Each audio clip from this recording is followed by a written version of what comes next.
the Ancient Age. Briefly. It all starts with the Elven founding their city of Alathan, because of course it starts with elves. Damn pointy-eared bastards starting everything all the time. A few years pass, around 3000, and the skinny bastards are finally supposed to have realized that they're not alone in the world, and made contact with alcoholism in humanoid form.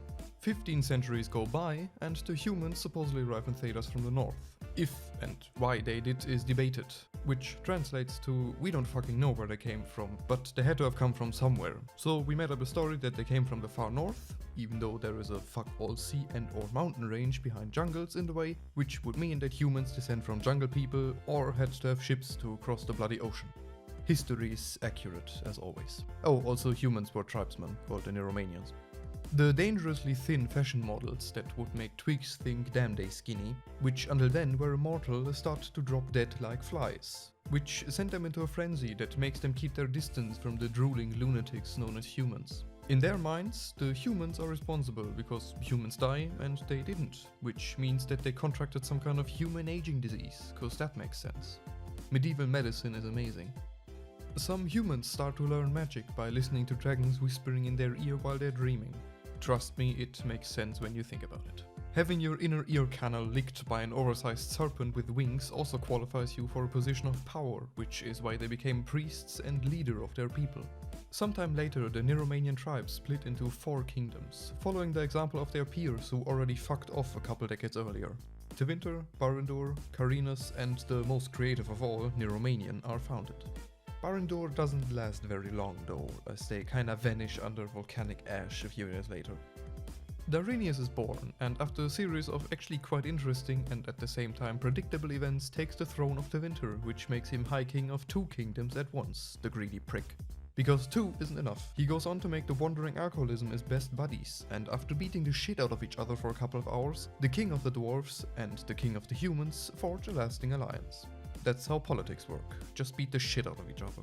Since the man has 2 kingdoms and the entire huge supply of Thedas behind him, the queen of Carinus thinks to herself, fuck it, guess I married a bastard and at least stay queen. But surprise or fucking prize, the man turns it all into an empire and declares himself Archon. No crown for you, bitch. Having enjoyed a good 15 years of ruling his newfound empire, Darinius decides he couldn't be ousted anymore and stepped down from being Archon by way of catching a slight case of the dead. Shortly after that, the Dwarven king that became buddies with Darinius decided to pack up his shit and make Orzammar the capital. Official reason that it would be more profitable because of trade relations with the surface, but in reality he just wanted to get away from the Imperium since he knew they wouldn't be able to sort out their shit on their own. And they couldn't, shown by them engaging in a full-on war with the elves about 100 years later. But, since enslaving the remaining elves wasn't enough, they sank the entire damn elven capital into the ground. According to history, at least.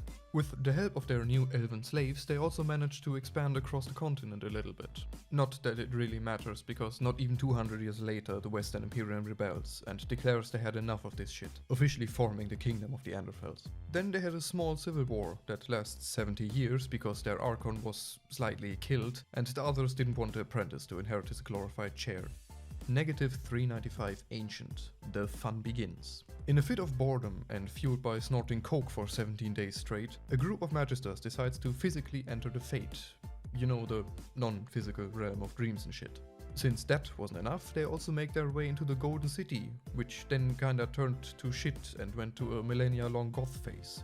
The magisters are banished back to Thedas, unleash the Darkspawn, Taint, and the old god Dumat in the form of the first archdemon on the world, starting the first blight. Well done, cunt. 90 years later, the people sorta grew desperate, and again, in a fit of desperation and coke orgies, they decided to drink the blood of a dermatologist's worst nightmare. Took only close to 100 years more until they finally managed to kill off the archdemon and finally end the first blight. Coincidentally, the soon-to-be prophetess Andraste was born in the same year. At the age of 17, she starts to preach about a new creator, instead of doing the reasonable thing and asking her, "What the fuck are you talking about, you fucking lunatic?" They believe her. They sort of have a small crusade across the continent, gathering support left, right and center, even getting the bloody elves on their side, until they finally reach the gates of Minrathous. Mathrath, Andraste's husband, is super jelly because everyone is following her and not him, so he decides to make a pact with the enemy leader and betray his wife. And so it is that she's shipped off to the Gulag and consequently burned at the stake before being finished off by the very same Archon that made a pact with her husband. Overkill much? Mathrath is granted some lands south of the Imperium, and his sons manage to unite the tribes in them into the Kingdom of Sirion, which is gonna be Orlais not long after. Despite being shut up rather indefinitely, the preachings of the lunatic still hold up, and so a cult forms devoted to her preachings about the Maker, which is still rather unpopular with the priests of the old gods. Until the Archon that killed Andraste converts to the cult and reveals that her husband screwed her over. Followers of the lunatic collect her teachings that she preached over the years and make them into the Chant of Light. One of the many. A few more rebellions happen, because everyone wants their pesky independence, and around the same time the First Inquisition is founded by religious fanatics to hunt heretics. This eventually leads to the rapid expansion of the cult of the Maker and the construction of the very first temple in Val Royeaux. The young king of Orlais, Cordelis Dracon, a devout fanatic of the church, starts another couple holy wars because the last few were so much fun. Granted, the man was apparently one of the greatest generals of all time, and he managed to expand his kingdom so far that he is crowned emperor of the new Orlesian Empire. First act of business is formalizing the cult of the Maker as an official religion and to send some poor fuckers into all corners of the world to spread the faith. And that marks the end of the Ancient Age. Lots of war, betrayal and religious fanatics. All around fun times, I'd say. See you in the next age.